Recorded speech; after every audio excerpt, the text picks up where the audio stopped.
in pursuit of health and wisdom. Sapio with Buck Joffrey.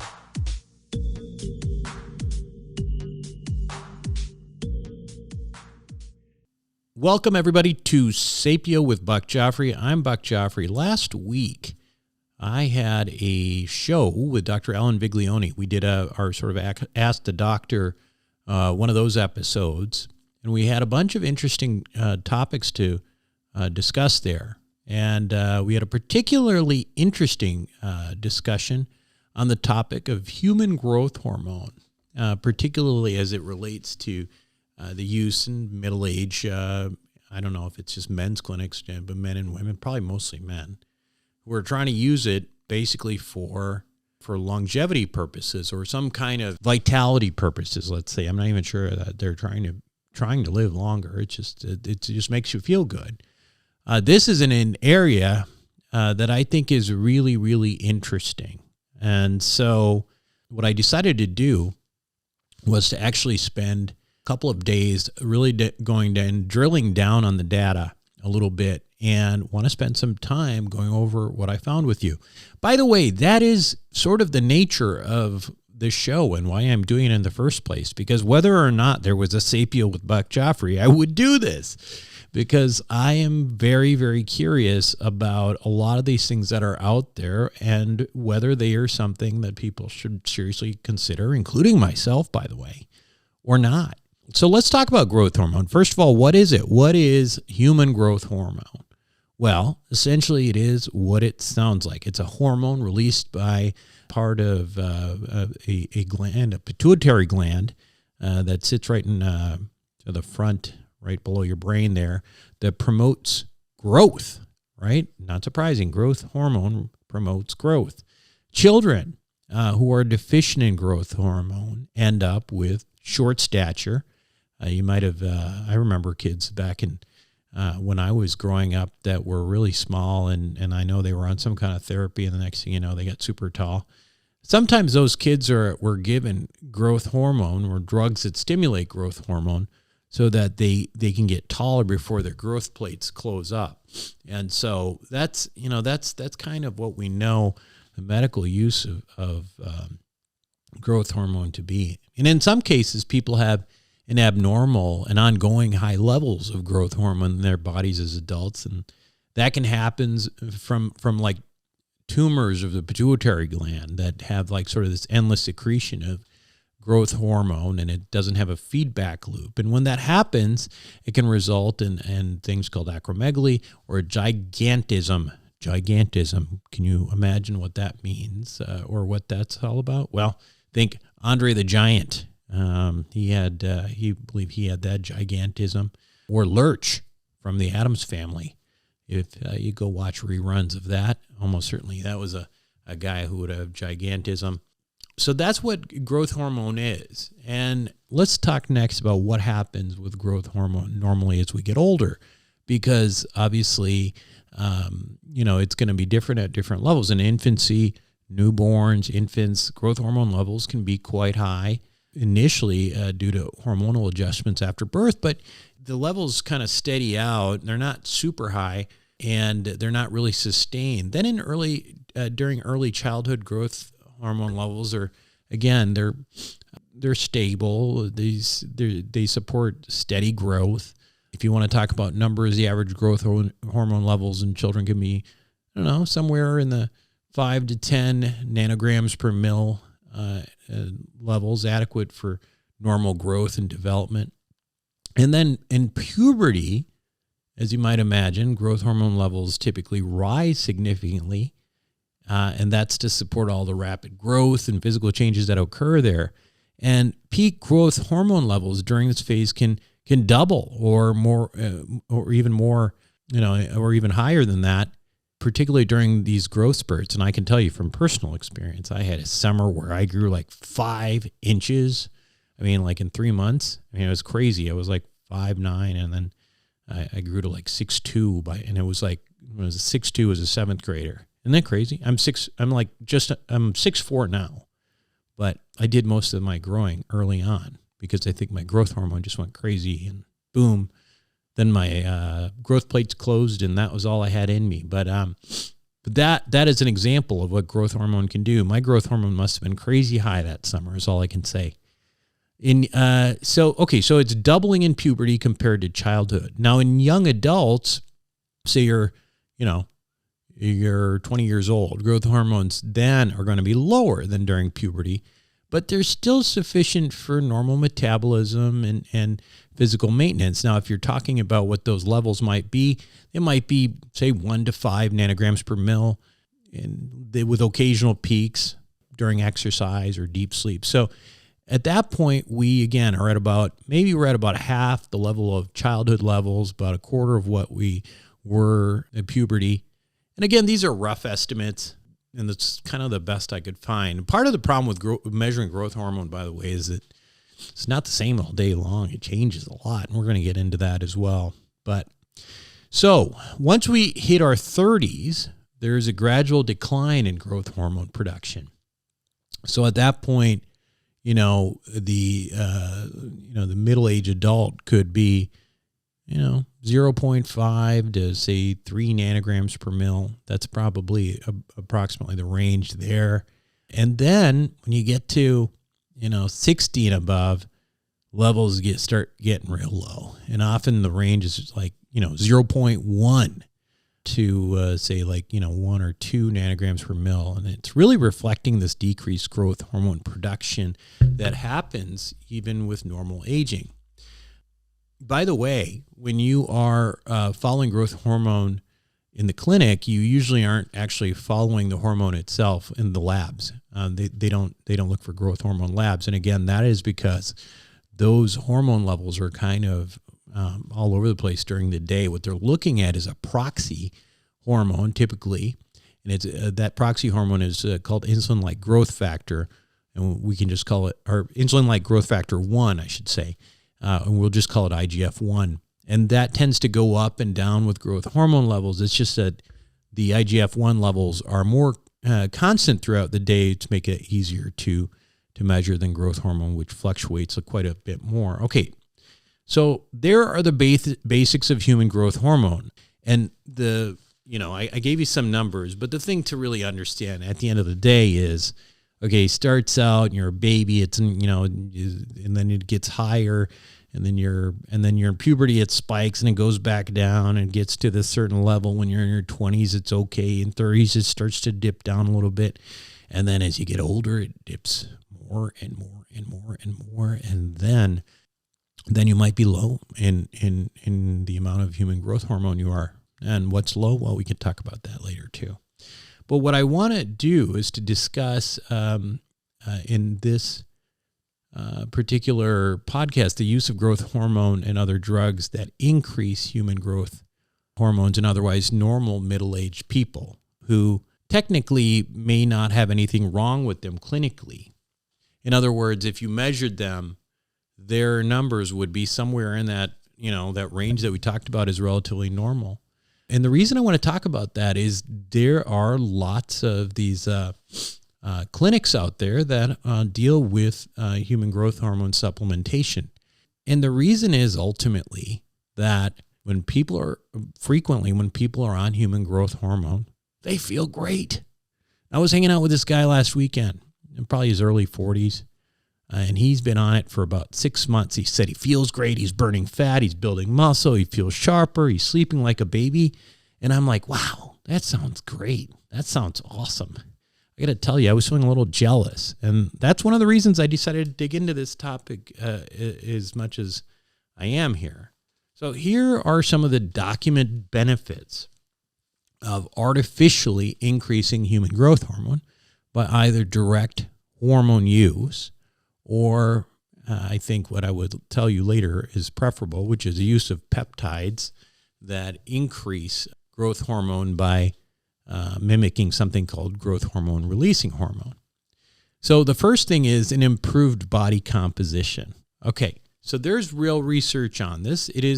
And that's demonstrating that human growth hormone supplementation in adults with growth hormone deficiency, so people who are actually low in growth hormone, if you supplement those people, it leads to a reduction in body fat and it increases lean muscle mass. That's a study that was done in 1997, Johansson et al. And what they showed is that patients with adult onset growth hormone deficiency had a significant decrease in fat mass and an increase in lean mass after growth hormone replacement therapy. If you're curious, that is in the clinical endocrinology. That's the journal. It was in 1997. And in addition, we know that human growth hormone has been linked to enhanced physical capacity and muscle strength. And that was confirmed by the study by Cuneo et al. In 1991 in the Journal of Applied Physiology. There's also improvements in bone density. That is documented as well. Improved cardiovascular health. There's a study in the Journal of Clinical Endocrinology and Metabolism showing that growth hormone deficiency in adults is associated with increased cardiovascular risk. So growth hormone replacement therapy actually was shown to improve cardiac function, reduce LDL cholesterol, and improve overall cardiac health. So again, another significant benefit.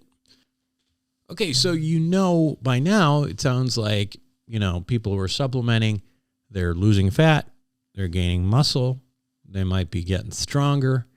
And then I mentioned that guy I was talking about, I said he's feeling great all the time. Well, enhanced mood and cognitive function is another apparent benefit. And this was a paper by Arward et al., 2005 in Neuroendocrinology. And basically what they showed was that there were positive effects of growth hormone on cognitive function and quality of life in, again, growth hormone deficient adults. So again, very, very much documented stuff. This is real. Better sleep quality.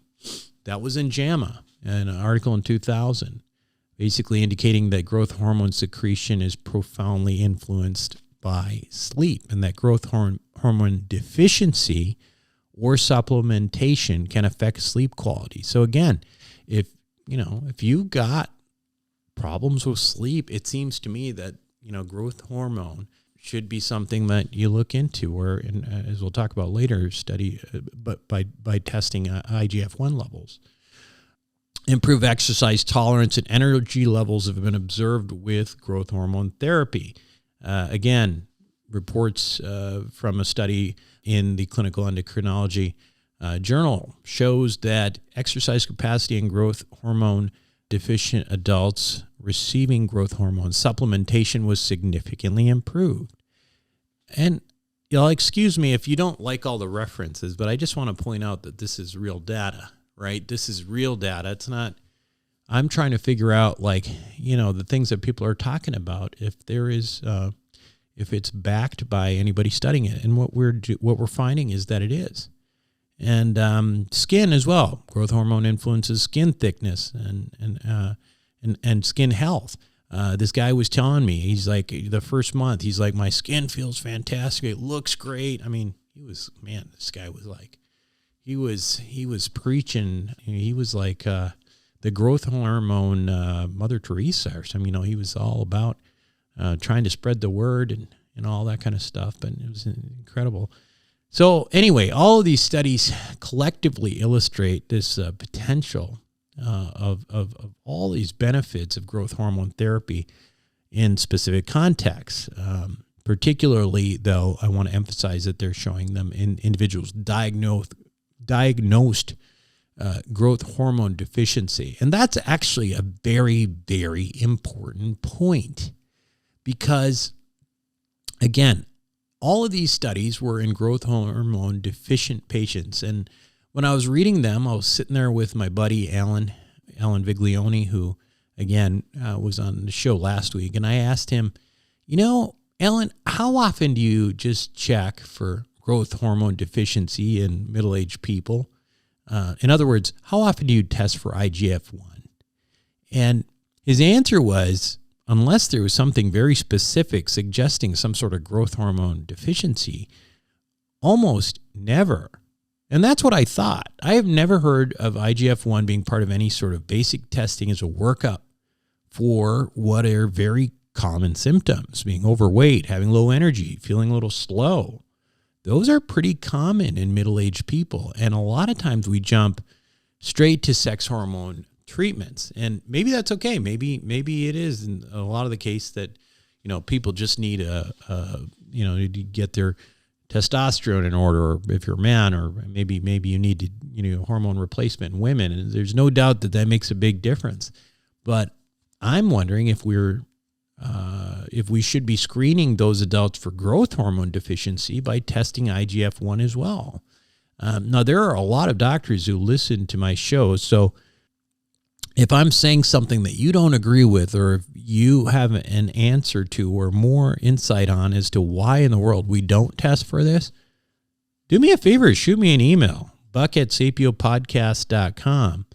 But it is a complete mystery to me, and it seems to me like it's one of those things that might have a greater impact out there than we seem to think, or that, that we're not really looking for it. And, and because of that, I would say too, it seems reasonable to treat anyone with low human growth hormone, indicated by low IGF-1 levels as well. Because, if it brings it up a little and you have all these other benefits, and maybe it makes sense. So why are doctors so reluctant to deal with these kinds of, with this pathway, basically? Why are we not looking at growth hormone? Why are we... I think by all indications, most doctors don't really want to talk about human growth hormone, because I think there is also, well, we'll get to it in a minute, but I think for the most part, it's been ruled out. It's kind of it's not really something that a lot of doctors have assumed to be a good idea or safe in some cases. And so I think it's sort of not in it's not in our arsenal. Well, I would say this is that maybe it should be, maybe not with human growth hormone directly, but, if people are low in IGF-1, maybe we ought to be considering some of these peptides like sermorelin that bring it up and get people back into sort of a normal level. There are people like the guy I was out with who, again, he's a bodybuilder though. They go to clinics and they feel a whole heck of a lot better. And so what's wrong with that? And that's what frankly, I selfishly wanted to know, because, well, who doesn't want to feel like that guy, right? And I should point out, I don't feel bad. I feel pretty good, but I think, when you're in this space and you hear about like something that's making somebody feel like they're, 18 years old and you want to know about it. Let's turn to some of the issues there, because it's not all rosy. As it turns out, there's a lot we don't know about human growth hormone treatment or supplementation in humans.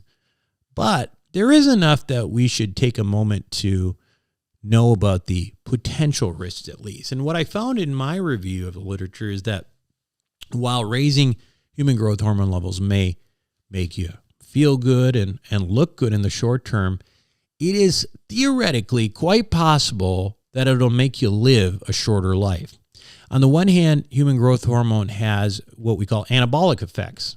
It makes things grow and makes things youthful and makes them, full of vitality. On the other hand, its impact on, again, insulin-like growth factor 1, the IGF-1 pathway, suggests that there may be a potential acceleration of the aging process. So, for example, studies have shown that reduced activity in growth hormone, or the IGF pathway, actually correlates with an increased lifespan in various organisms. So in other words, like in mice, for example, when you decrease growth hormone in mice and compared to the controls, they live longer. So that's one thing to think about.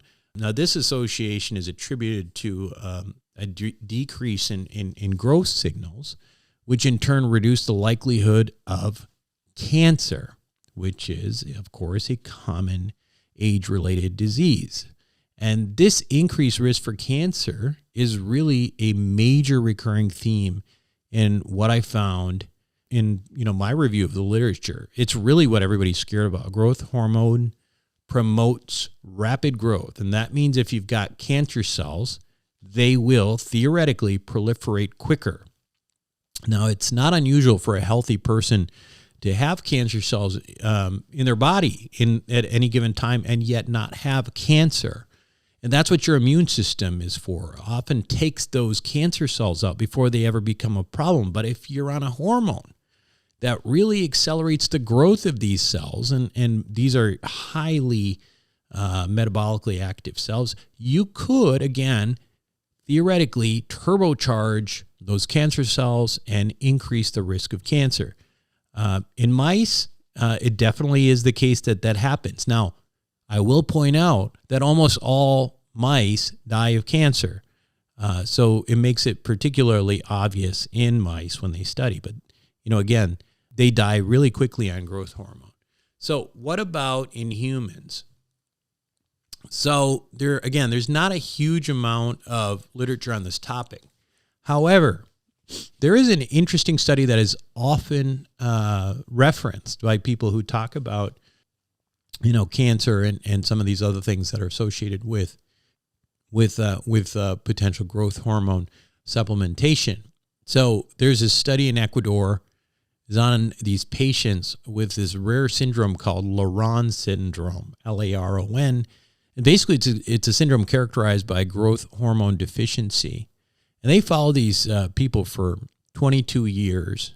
And what they showed was that they had a remarkable resistance to cancer and diabetes. In fact, in all the patients they followed, there was they followed hundreds of patients, by the way, and there was not a single death from cancer in those patients compared to the 17% in the general population.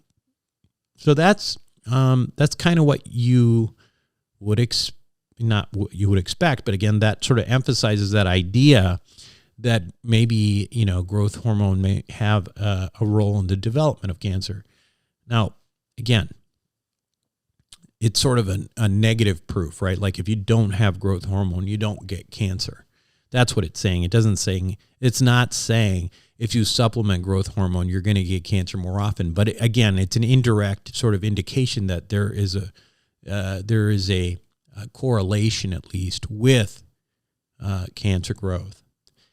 In addition to cancer, and these people with this mutation that gave them, in this growth hormone pathway and really low growth hormone, they had virtually no diabetes. And again, as you may recall in my discussion with Dr. Alan Viglione, one of the concerns both of us had was the tendency of growth hormone to result in insulin resistance. So that actually makes sense as well. Less growth hormone effect, less insulin resistance. Insulin resistance ultimately being, what type 2 diabetes is ultimately about.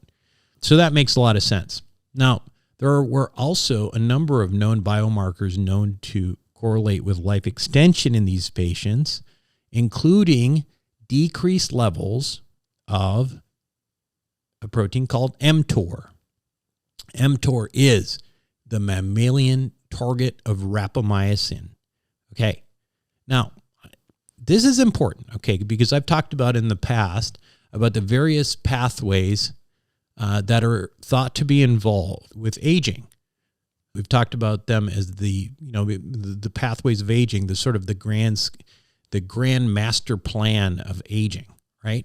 And mTOR was one of those pathways. And in another show, I've talked about this a few times. Rapamycin is the drug that seems to decrease the level of mTOR by downregulating it, basically. That's why mTOR, by the way, is mammalian target of rapamycin.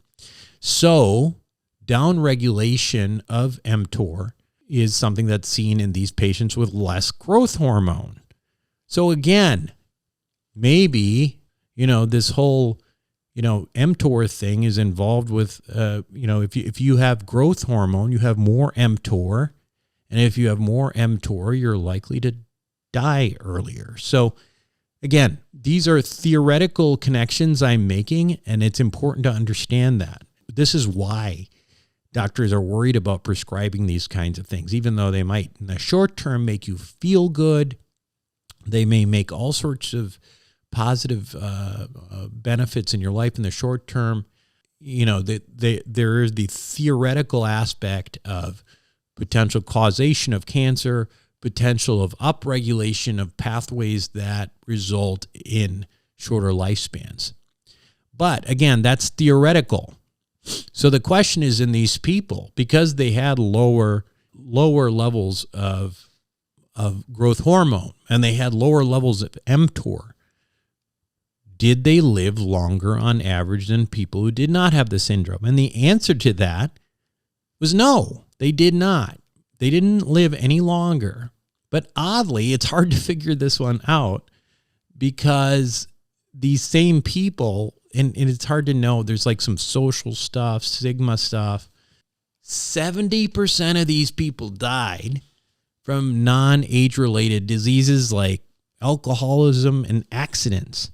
So that probably canceled out any of the longevity benefits from having lower growth hormone levels that might have been anticipated from these results. Okay, so according to this study, low growth hormone means no cancer, probably, and very low levels of diabetes. Can we infer a longer life? Maybe, but we can't say. So based on this, should you assume that you have a higher chance of cancer or not? After all, we see it in mice. We see people with low growth hormone syndromes not getting cancer at all.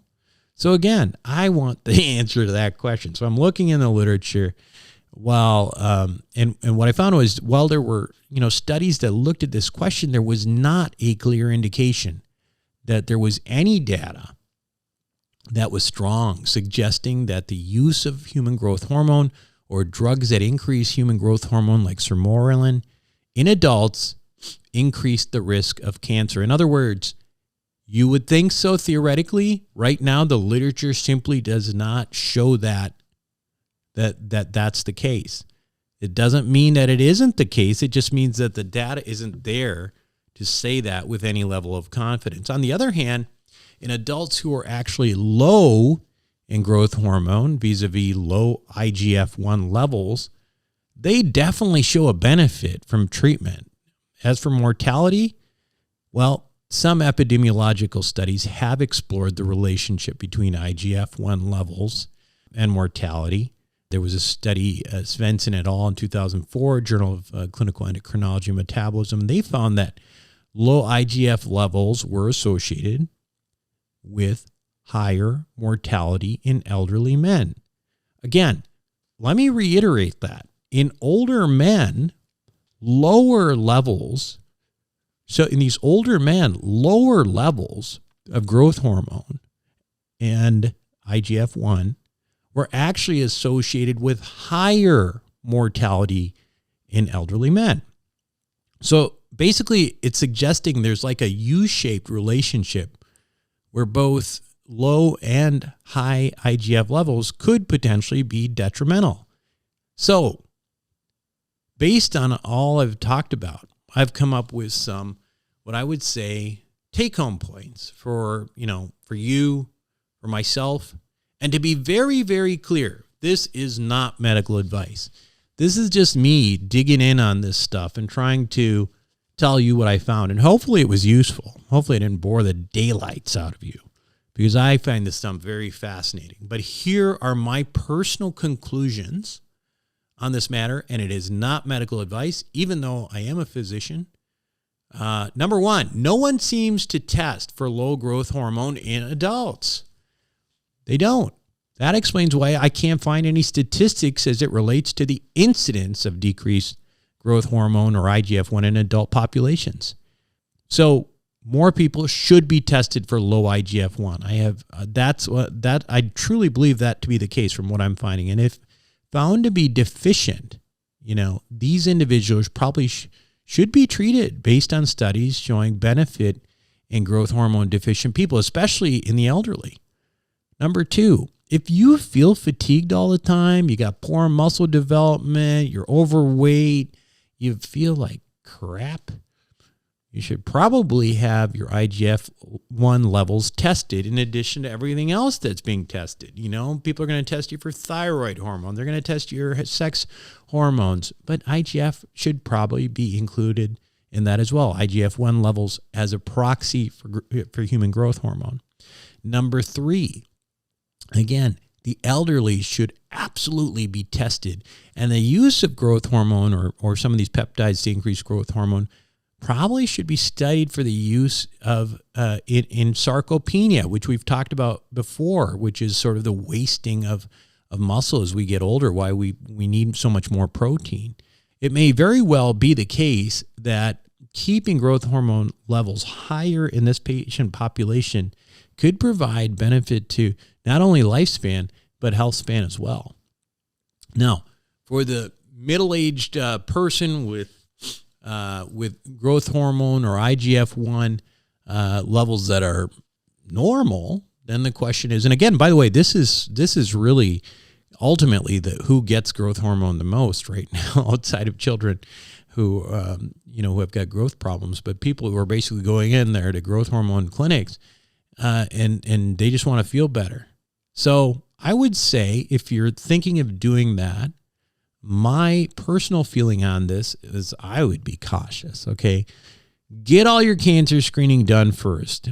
I've talked about Prenuvo, which is full body MRI. Do that. Do a Gallery blood test, which is the other cancer test that I talked about on the show as well. I personally would do both of those before starting anything. Now, the next thing I would say is that the use of not growth hormone directly, but these growth hormone releasing hormone type antagonists, like I mentioned, this peptide sermorelin, seems like it probably is a safer approach because there's a lot of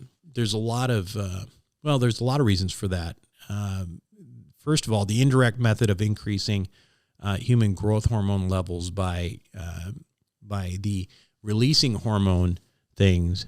It's more physiologic for one thing. As I mentioned, growth hormone isn't constant throughout the day. So if what you're doing is just kind of revving up the pituitary and letting your own pituitary gland release it when it's supposed to release it, but just revving it up, that's kind of what the peptides do. So I'd say it's safer. I would say that it's going to prevent doses from getting too high. We know that it reduces risks of some of the other effects, such as joint pain, carpal tunnel syndrome. It's also more cost effective in most cases. The growth hormone stuff is really expensive, and sermorelin, for example, I haven't looked into the cost, but apparently it's a lot cheaper. Finally, I would say this: if I were to try it, I would do so for a very limited amount of time. Maybe it's to jumpstart a workout regimen or possibly a 3-month regimen. And again, I'm assuming that if I wanted to do this and I wasn't, and I didn't have a deficiency, which I don't think I have a deficiency, but if I had a deficiency, then I would just go on levels of a peptide that would keep me in a normal range of IGF-1. But doing this, I guess, recreationally, is what I'm talking about. In doing that, I personally wouldn't do it for more than like pulses, like maybe a 3-month pulse or something like that. And the reason for it is that given theoretical risks of cancer and the effects on insulin sensitivity, personally, I just wouldn't be that comfortable committing this as a permanent routine. And I know some people are okay with that because they're like, you know what, if I can feel like I'm Superman right now for the next 15 years and I develop cancer early and I die, that's cool. People may say that, but I don't feel bad enough to be that way, I guess, bottom line. Now, I'll let you know if I try sermorelin or another peptide. But again, I would say right now that I'm leaning no, because I don't feel that bad. I'd love to see more data though, and I haven't ruled it out as something to come back to in the future, especially when I'm older. But first, I'd like to start getting my own IGF-1 levels tested as well. So anyway, if you are taking anything to increase your growth hormone levels, I'd love to hear what you think about what I'm saying. And if you have any other opinions, I would appreciate that as well. That's it for this episode of Sapio with Buck Joffrey. Hope you enjoyed it. This is Buck Joffrey signing off.